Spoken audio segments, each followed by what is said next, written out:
question. Why did you become a dental hygienist? I Why is have it probably so? the Go most ahead. boring story.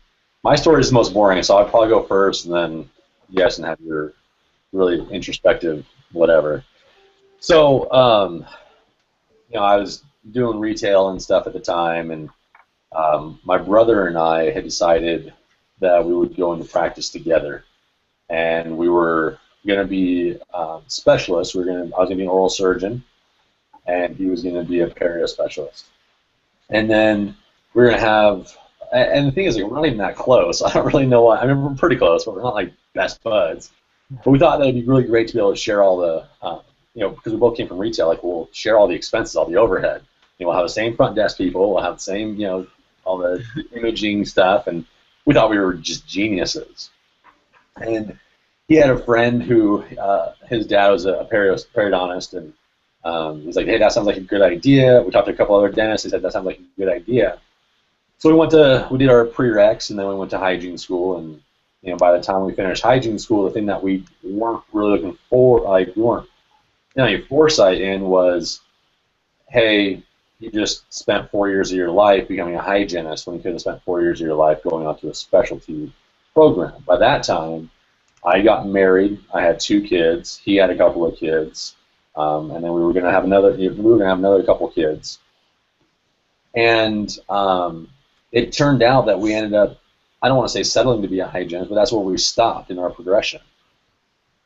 And so I was actually kind of bummed about that for a couple of years because I just didn't feel like I couldn't find out where I wanted to be in the hygiene world.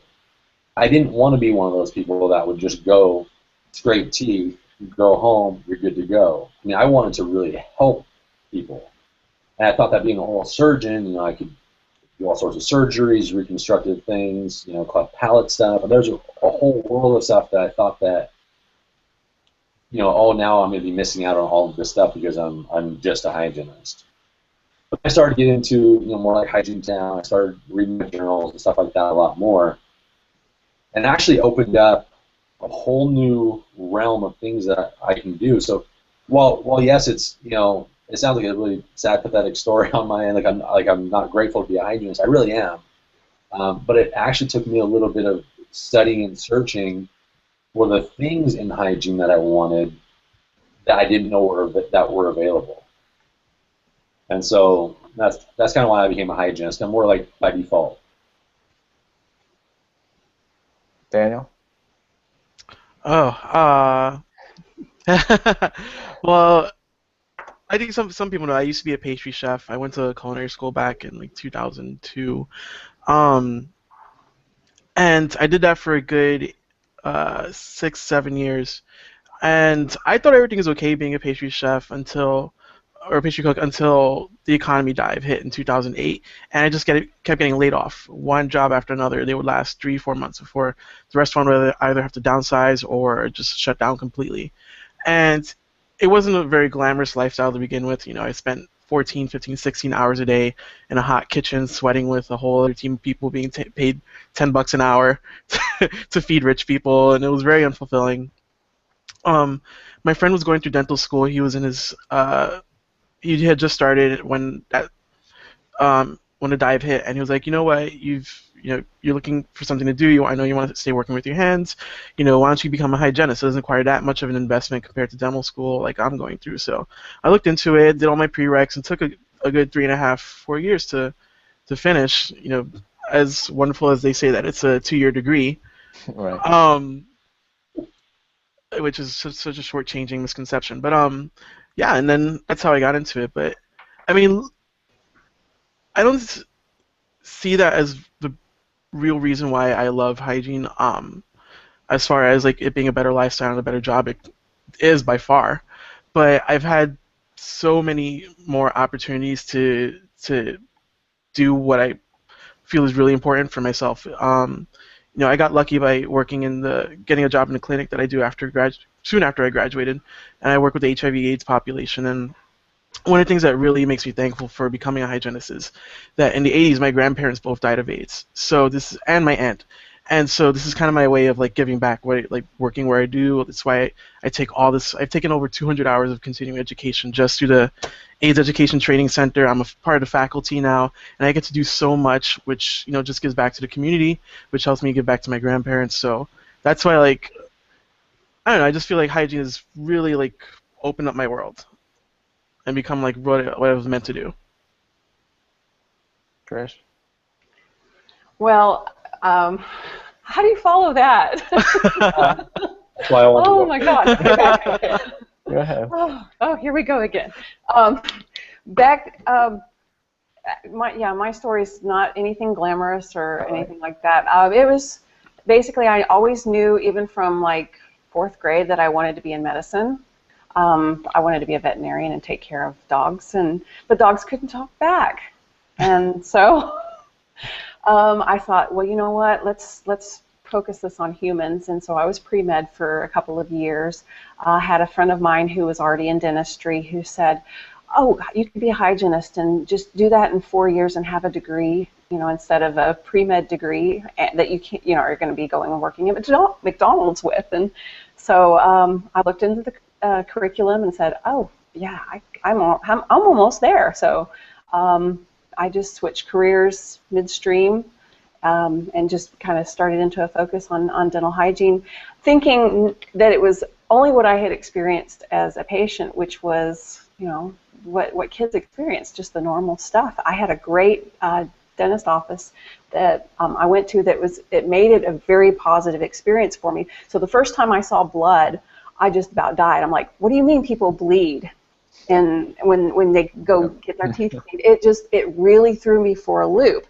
But then it got cool because it's like, yeah, they bleed. Awesome. No, because that's really kind of what focuses us on medicine is we have to like what we do. We have to like the trench part of it, and I mean, for me, it really started with being able to communicate with people and to affect lives.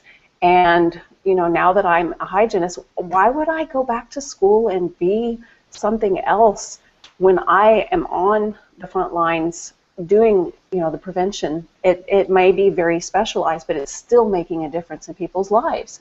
Mm-hmm.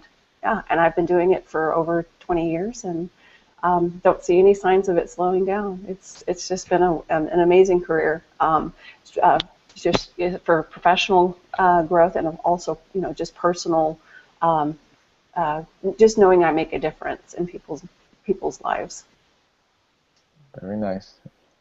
My story began basically in 1995. I was in the Air Force for 10 years, from 92 to 2003, about 10 and a half years actually. And in 95, I was stationed in Germany for 4 years. My first 4 years was in Germany. And we had a lot of reservists come through air all the time. They're always doing their annual 2-week training. Sometimes they would volunteer because we always needed people and they would volunteer for like 3 or 4 months at a time. And we had a guy that volunteered for 4 months for the summer, and he was going through nursing school at the time. And they always wanted us to train the reservists, and people in my office, they didn't want to bother with the reservists. I don't know why, they just didn't like to deal with them. I enjoyed it. I enjoyed teaching the reservists one-on-one, basically. And so I talked with this guy every day, about nursing school, and he was like so into it. So that kind of got me into the medical mindset. I never thought about medical before. And then, fast forward, I mean, there's more to it, but fast forward to like 2000 maybe. And I had 2 different jobs in the Air Force. The second job I had, I was a manpower analyst, boring as hell, in the cubicle. Couldn't stand it. I couldn't get out of it. So at 10 years, you kind of have to decide, you're going to stay 20 and get a retirement, or you're going to get out. Well, I got out. But in 2000, before that, I decided, okay, I kind of looked into dental. My second choice was to be a math teacher, actually, in high school or middle school, because I like teaching. But I like teaching the one-on-one. So when I kind of looked into dental and dental hygiene, I didn't want to do dental school because I wasn't sure if I was going to like it or not, And I couldn't afford to be in school for that long, so. And so to me, like hygiene, like it is one-on-one, teaching, education. So that was nice. And of course the pay is good and all that, but all the other stuff about hygiene sounded good. So So that's when I decided, okay, 2000, I'm just gonna save my money. I have the GI Bill. I started hygiene school in 2005 because I didn't get in until 2005. That's a whole story. It's tough to get in. And for me, I like it. But now I look back on it, I wouldn't have chosen dental school anyway because just the finances weren't there. I had the GI Bill and stuff, but still. And but I think back on my life, I think I should have went to dental school 15 years ago because I think I would have liked to be a dentist. But I considered dental school 2 years ago at the age of 40, but financially it wasn't going to work for me. But hygiene ended up being something I enjoyed. I like it, and it's given me opportunities beyond clinical that I didn't even think would happen. Like I didn't plan the cone adapt or anything. It just came, it just happened, And now I'm doing this blog and other stuff, and I'm hoping to monetize that. I've been invited to speak at the Townie thing before, and other speaking things. So I kind of want to move that way, and hygiene has been really good to me because all the stuff that I've gotten to do. So that's why I became a hygienist, basically. It just sounded good at first. It was definitely more than I thought it was going to be. I didn't think it was going to be that much work in hygiene school, but it's been good for me. That's my story. As the young people come through and they're like, hey, we're starting college and things like that. And in our area, we have a lot of people that are choosing very similar between nursing and hygiene, or X-ray tech or whatever. Everyone wants to do kind of that medical field. And we have these conversations with them. And we say, okay, well, this is what I do as a hygienist, and I give them everything. But the thing that I have a hard time with, and truly for most, I think all four of us are probably okay as far as finding that outside fulfillment, other than the one-on-one teaching. I think a lot of hygienists are kind of bored in their job, though, and I think that's the one thing that I can't really address to these young people who are saying, well, I want to be an ER nurse, or I want to be to work in the maternity ward or whatever. There's a certain component that I just can't get. I just can't get over and say, yes, that's why you should do hygiene over nursing. Is any thoughts about that? Yeah, I hear a lot of people you see it's a very common question on the Facebook groups and Hygiene Town or wherever.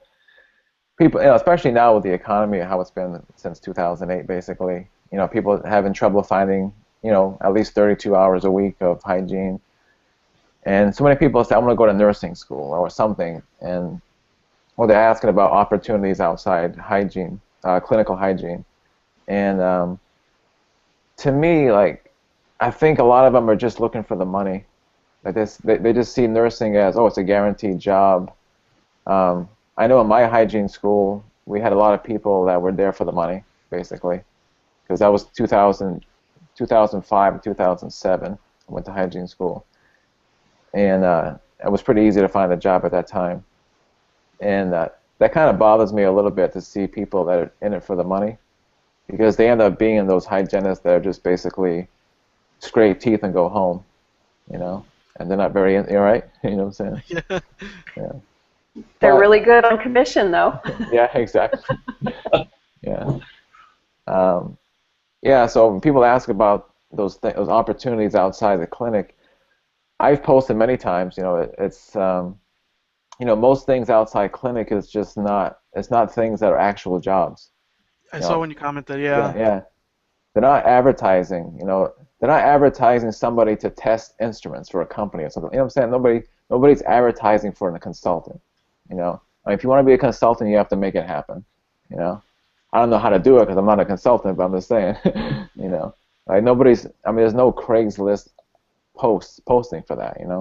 When people ask those things, I think most hygienists are just looking for the security, the guaranteed path, and unfortunately, a lot of it is not guaranteed, and it's not a clear path. Thoughts? That could be a topic in and of itself, the hygiene consulting, because I wouldn't say a lot of people, but I see that there are many more people doing that now than even when I first graduated, and that was only 3 years ago. And I've seen what the replies and the feedback they're getting and how they're kind of changing the landscape of the dental practice or these private practices. And often, like, it's complaints and about how much harder it is and how much more production they have to do. Obviously, that's a subject to talk about at length probably, but Hmm. it's definitely an interesting thing as far as branching out and kind of see like developing an entirely new beast in the dental field. Hmm. Yeah. Have you guys had consultants come in your office at all, or? I haven't, so I don't know. I've probably been through 4 or 5 consultants in my career, and um, we stick with them for a few months, and then somebody does some, like, everybody gather around the person, let them fall backwards thing, and it's like, no, no, no, no, no, no, no, no. Where are we in the 1990s? Right. It's like, really, really, it's coming. I mean, not literally, but something like that comes up, and it's like, what are we really doing, spending our money listening to these people when we really should be focusing on what's important to us? And it's like, basically, we don't have any consultants right now helping us. If anything, we've even got somebody in our office that is doing metrics for other dental offices too. So it's kind of nice to be in a incubator of that sort of thought in our office. So we're not directly consulting, but it's having our processes affect other dental offices. It's kind of enriching. Hmm. I was just looking around my walls to see if I have. I graduated from one of the consulting groups. Congratulations. Tricia, have you ever done the Whitehall consulting? I don't know. I've heard of them. I have not used them. No. And I actually had a good experience with them because they were hygiene driven, but not hygiene driven in the like the commission-based stuff. It was more of, hey, let's keep a healthy hygiene pool through X, Y, and Z, and then you, dentists, can start pulling your treatment from them because you build that trust and you build that relationship. It's actually a really good. I'm not saying anyone should go with them. By the way, I'm not paid spokesman or anything for them. Today's sponsors. But the thing is, I think there are good consultants out there who are driven for the right, in what my opinion of what is right. There are good consultants out there, but there are also some just money hungry. Let's SRP everything so we can make $300 a quad and blah blah blah. So you gotta be careful. I can see the benefit of having an outsider come in, it's a different pair of eyes looking at things and asking questions. I think a lot of times people get stuck in their dynamics in their office, and just having an outsider come in and just ask questions, or maybe ask questions that the dentist doesn't want to ask. Maybe, I don't know, right? Depends, I guess, on how involved the dentist is in his own practice or her practice, and if they're driven by metrics, if they're driven by money, if they're driven by the love of what they do, love of what we do, things like that, love of the people. Depends on what their motivation is, and if it is money, then you're probably gonna have a consultant come through your office a time or two. Mm-hmm.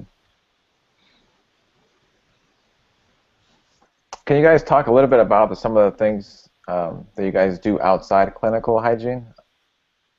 I know, Trish, you have your blog, and Andrew, you're doing it's like CE, right, with Dr. Murphy? Right? Start with Trish real quick, because I like calling him what Trish does.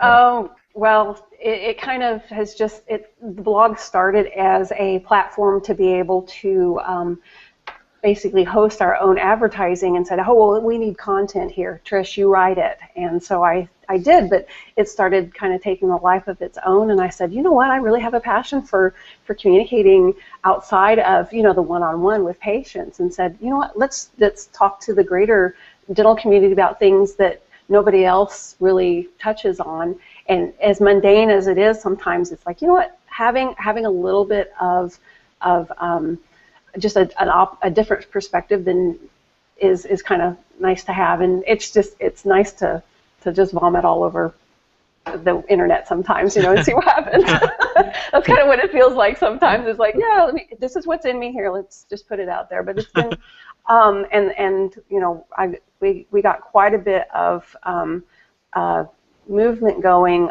with a fellow hygienist from Hygiene Town. She's the one that helped get the plastic specks out of toothpaste. She came to me and she said, "Would you write this?" And I'm like, "Of course." And so we collaborated on an article that showed up on our blog. And you know, Crest is supposed to be taking steps to remove all of their microbeads, but it remains to be seen what happens to the supply chain at this point. So. Yeah, But it was maybe something. that's But it was nice there. something, and it was cool to be able to have, you know, make that effect on the world. You got on So, TV and everything. yeah, 5 seconds. Still, that's impressive. Yeah, it blew up. It did. Well, it's because, and that's the thing. It's what nobody else is talking about. Let's find those things in hygiene. I think that's what, you know, what you're trying to do here, Mark, is just, you know, let's explore some topics that, you know, people don't realize they need to be explored. Trish, do you think that if you weren't already doing the blog and things like that, do you think that your voice would have been heard as loudly as it was when it comes to the microbeads and stuff? You can thank Google for that. Indexing and that sort of thing. Yeah, probably. I really don't think it had anything to do except for the fact that it was an established, it was searchable, and there was a, it grew from the connection of hygienists that have each other on Facebook. There's a lot of Facebook groups, you know, and that's instant on your phone, and when, you know, you see something like that, it's really, you know, Facebook makes it easy to just kind of make something go viral in, you know, a matter of hours, and that's really where I think, you know, that the social media aspect of dental hygiene and how we can affect dentistry, you know, for not only our profession but for the, you know, things like this that affect the public. That's really where we have a huge amount of ability that we didn't have 20 years ago. Well, as far as what I've got going on outside of work, my clinical stuff, yeah, I'm doing a little bit of continuing education course. I'm putting together a 4-hour local anesthesia course right now, and that's going to be partially in conjunction with the mission trips that I do with Dr. Murph and Fletcher for dental development seminars. I'm their hygiene instructor / recruiter / anything hygiene, kind of a catch-all title, whatever it is, motivator, whatever. To go, you know, we do that the 3-day hands-on anesthesia course. So you have 2 days of lecture, then 3 days of hands-on, and it's actually been pretty well received the last 2 years. 2014 is when we pretty much started launching the hygiene component of that. They've been doing the dental side, I think it's 2011 or something like that. But so I have that going on, and then on my personal work, the thing that I'm actually most proud about what I do is I have the opportunity to go out and I give lectures on charitable dentistry. And I started out actually with talking to a few people in Hygiene Town about how to get it started, and this is last year. And you know, everyone said you're never going to get traction with that. No one's going to want to do that. No one's going to want to listen to you. Going on and on and on about charitable dentistry or mission trips or whatever you want to call it, humanitarian trips. And so I started out small. I started out here at YVC, the Yakima Valley Community College, and the director said, "Hey, well, you know, could you come in and talk to the senior students and give them some kind of like more like direction, like, hey, here's some other things you can do outside of hygiene when you finally have your degree." And then it slowly built up into just different groups. So I think this year, someone we've actually met in Hygiene Town invited me to come down to New Mexico and give a lecture. And then I'm going down to Arizona and giving another lecture. And this is all on charitable dentistry. The beautiful thing about this is I can pay my own expenses, and I don't ask for any honorariums for this particular course. And a little bit as a self-serving, if anyone knows anyone that would like to have me come over, I don't mind coming over. We'd have to schedule it maybe a little bit out or whatever, and financially I have to make sure that, you know, I'm able to do it. But I love giving that little spiel about, hey, we need to do more as dental hygienists other than go in, make our money, and leave again. And there are my lecture is you have local, national, international opportunities, and let's focus on what you can do based on your means.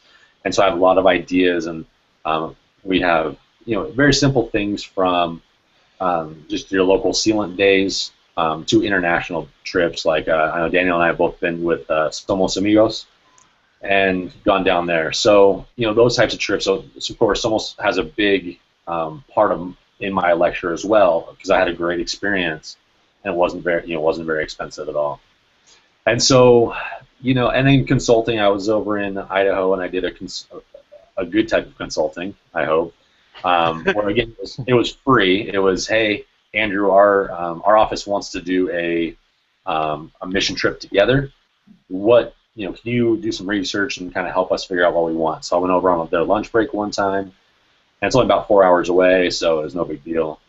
And I said, here's what I found. This is what I think is the most, if it's for costs, if it's the country that they're looking for, and I have all these things for them that I was happy to do, and it was really well received. So I started a blog also, but it's not going to be as popular as you guys' blogs. I don't know. I don't update it nearly as much as you guys do, but just what was the word you used, Trish? Vomiting all over the internet. Yeah. Opportunity for me to get my words out there more than I already do. So that's pretty much what I have going on. Daniel? I do a lot. So I guess most of what I do outside of straight hygiene is both in my facility and with the AIDS education training centers. I'll start with the ATC. So the ATC is an extension of the federal Ryan White program, which provides funds for a number of things related to HIV care, whether it's funding people's medical care so that they get the proper care, that they get the disease treated, they get their medications, funding facilities like mine, paying for, kind of subsidizing them so they can provide good quality treatment for underprivileged and underserved communities. And also a big component of that is providing education for basically all health professionals. So the oral pathologist that I learned from in hygiene school, she's a faculty on the AETC as well. And once I started working at my clinic, she got me involved with them. So I've done, like I said, close to 200 hours of continuing education.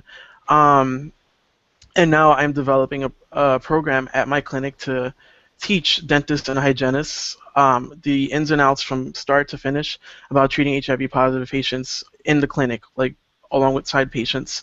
So you can see everything from how treatment goes to what we look for to our interactions with the medical staff. So there's that.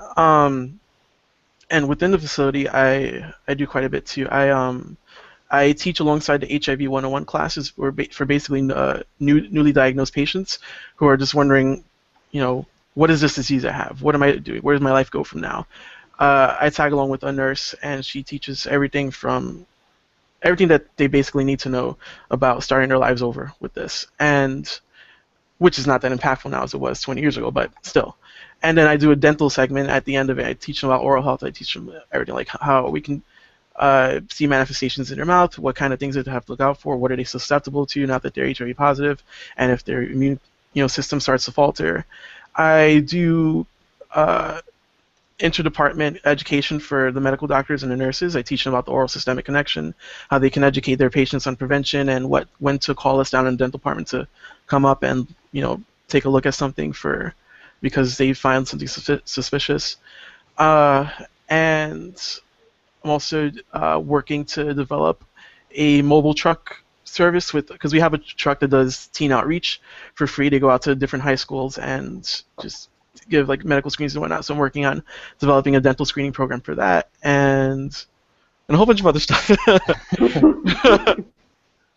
And I think what the last significant thing I do is that I act as a liaison between the dentists and the doctors. Whenever I find something medically that the dentists need to know about, I make sure that it's addressed, and I pull up the patients, like say their labs, and so that we don't give improper treatment. And when they find something that the doctors need to know about, I contact the doctors and explain everything, and basically just act as a bridge there.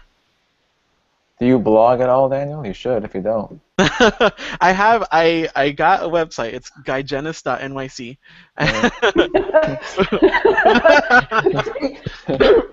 And so I kind of messed up the hygienist thing here today. You're honorary. We you're need honorary. it. Yeah. we just need to round it out even more. I don't know how we would get 6 or 7 people going, but I guess we could. We just make it longer. Yeah. Smaller There's questions. nothing on the site, but it's there. I But like it's so- hygienist. That's good. But it's so difficult to find female hygienists, you know? Yeah, Yeah. I know. What's up with that? I mean, I don't. Yeah, male Yeah, hygienists like a dime a dozen, you know? This is right. Yeah, that's why this is such an anomaly. It's like We're the 1%. really? Nobody else has signed up to do this. Yeah. Maybe you intimidate all the women. I don't know. I don't know. I'm a little bit intimidated, but you know what? I had to show somebody. It's like, you know what? We can all step up and do this. Okay, so somebody else can do this next time for me. You're not going to find a nicer group of guys than Mark and Daniel.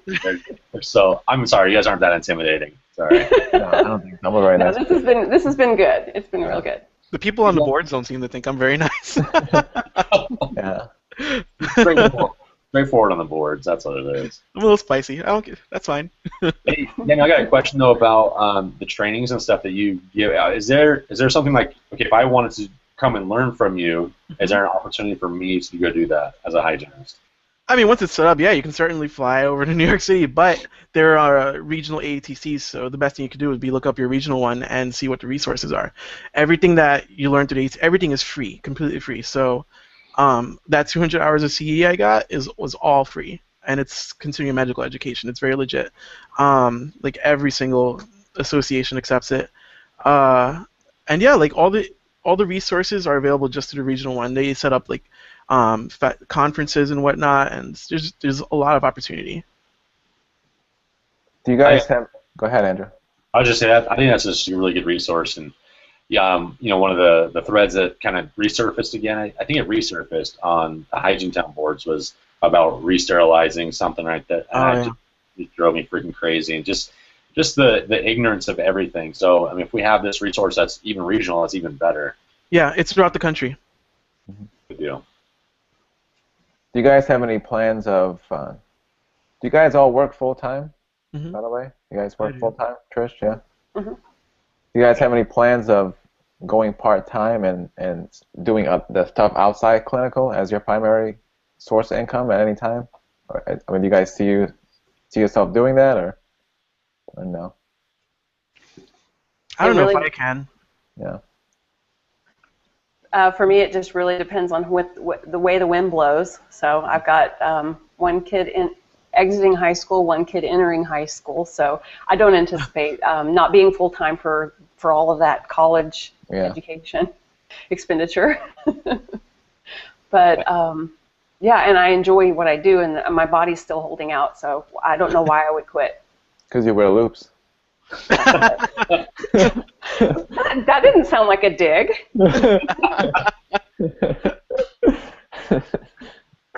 I think for me, I struggle with this question a lot actually, because on the one hand, yeah, I would love to get paid. I think I made a comment the other day. If I could get $100,000 and someone pays all my expenses to go travel around the country and speak, why wouldn't I? But on the other hand, there's something nice about being home with the kids, being and having that family life. I work 4/10s, and so a lot of times I'm able to go and travel and go somewhere else on my 3 days off or my 4 days off or whatever I end up getting. And with my company, since it's so large, I think I've done almost 700 hours of overtime the last 2 years combined. So, I mean, I'm able to work a lot too and make extra money to have more fun. So it's kind of a trade-off. I guess I don't really know the answer at this point, but I'm definitely open to it should the right thing come along. I think one of the challenges for a lot of hygienists that do want to do other things is we make so much money as hygienists. Mm-hmm. So to replace that income, they would have to, you know what I'm saying? Like, I mean, if we're making $15 an hour, I mean, it'd be a lot easier to replace that income with something on the outside. But trying to replace, 60,000, 70,000, 80,000 a year or whatever, it's more of a challenge. Yeah. So, What about you? my plan, I would like to do that. Yeah, I like to work 1 day a week. I mean, ideally, I mean, I don't know if it's going to happen. I'm full time now. I work 4 days a week, but I would like to do that at some point. You know, I'm doing the blog. I'm doing this. I want to create the podcast. I'm going to try to monetize it with sponsors. I want to create some courses online off the web page. One of them is very video focused. You know, like with a lot of action shots and that kind of stuff. Like one I have in mind is placing sealants well. One is to implement the isolate system into hygiene as a course. So hopefully I can make money doing that, but we'll see. I don't know. That's the plan at least. Hopefully I can get some sponsors. I think I can. I mean, if I can get it seems like podcasts get way more downloads than video views on YouTube. Right. It's kind of the trend. So even if I got like 1,000 downloads per episode on the podcast, I think I can monetize that. I mean, I have some connections just from people I've interviewed to get sponsorship. So hopefully, I mean, Isolate I think wants to do it. So. Have you? Did you ever listen to the Startup, that podcast? The Startup? Yeah, it's called the Startup. I think. So. No. I think Alan Mead was talking about it one time on one of his podcasts, but you should listen to it. They just finished season 1, and they have a nice thing about trying to get sponsors and things like that. And it actually kind of drove me to want to maybe think about doing a podcast myself, just because they're getting more money than we'd ever get for their sponsors per episode. But yeah. Instead of something like $5,000 or $6,000 per 1 minute sponsorship in their 30-minute episode, something like that. So I mean, there is money to be made in that if you can do it. Well, for me, that's why I'm trying to keep everything I do hygiene focused to create a niche, you know, so I can approach companies that are hygiene.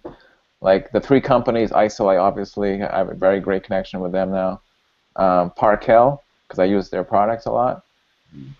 I gave away a Parkel tip. I don't know if you guys saw that on my Facebook page as a way to drive traffic. And somebody from Penwell saw that. They called Parkel, and they called me like right away, and then they hooked me up basically. And I had a long conversation, and I said, yeah, I'm looking, you know, in the future when I build this up to get sponsorship, and so they're excited about it. Isolate, American Eagle Instruments, because I use those instruments. I only sponsor things I use. You buy a lot of the equipment that you use, right? I do. I think that would be a pretty good future topic, is the prospect of buying your own equipment and what opportunities that opens up for you. Yeah, I have that on my list because I did a blog post about that, and I would say most people responded in a negative. You know, they say hygienists shouldn't have to buy those things, which I guess technically is correct, but I don't want to suffer. You know, so I gave up and I just bought my own stuff. See, I'm on your side of the fence. Yeah. I mean, the other toy, I'm gonna get it. Yeah. The other hygienists I work with use my stuff. That's how crazy I am about it, but I don't mind, you know, but they're happy about it, that's for sure. Corporations. So our company takes we have PDT, Paradise Dental Instruments. So I'm partial to those ones anyways. I just like the handles and I like the way it works. But and the colors too. Yeah, they're so pretty. Helps me keep them all nice and straight. And I never have to worry about that. So yeah, we should talk about that another time. Mm-hmm.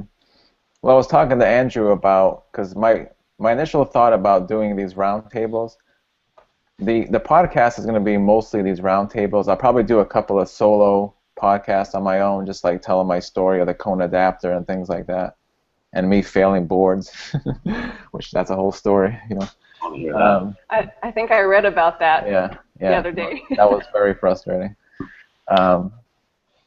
Yeah, so I wanna make it mostly these roundtables. So like today we did 3 topics, and I'll probably split it up. But initially I was thinking of having a different hygienist all the time. You know, for the most part, not every time, but from Hygiene Town mostly. But it just seems like it's tough to get people to come on. You know, you know. And I think it'd probably be better if you guys were willing. I already talked to Andrew about this. If you guys could do this like once a month, say? I sure can. Yeah, once a month we'll do like 3 topics. I'll split it up, and that'll be 3 podcasts. And I think it's better that way because I think people will get to know us as personalities, as opposed to having different people all the time. Any thoughts on that, Trish? You want to do I'm it? game. I'm game. All right, good. Yeah. Just let's make it a monthly thing. I mean, I might have other people at some some points, but like I want to do a podcast about cycling. Do you guys bicycle by any chance? Anybody? I don't. Okay, all right. I like to imagine I'd be into it. Actually, no. Does elliptical count? Yeah. Well, It's got a wheel. yeah, I got 2 people so far. I got Lewis Myers from American Eagle. I mean, he's not a hygienist, but obviously he works with hygienists a lot. He's the national marketing guy over there, and he's a big cyclist, and I cycle a lot. And he got a hygienist hooked up with us to do it. So I'm trying to get one more person, hopefully a hygienist, but if it's a dentist, that's fine too.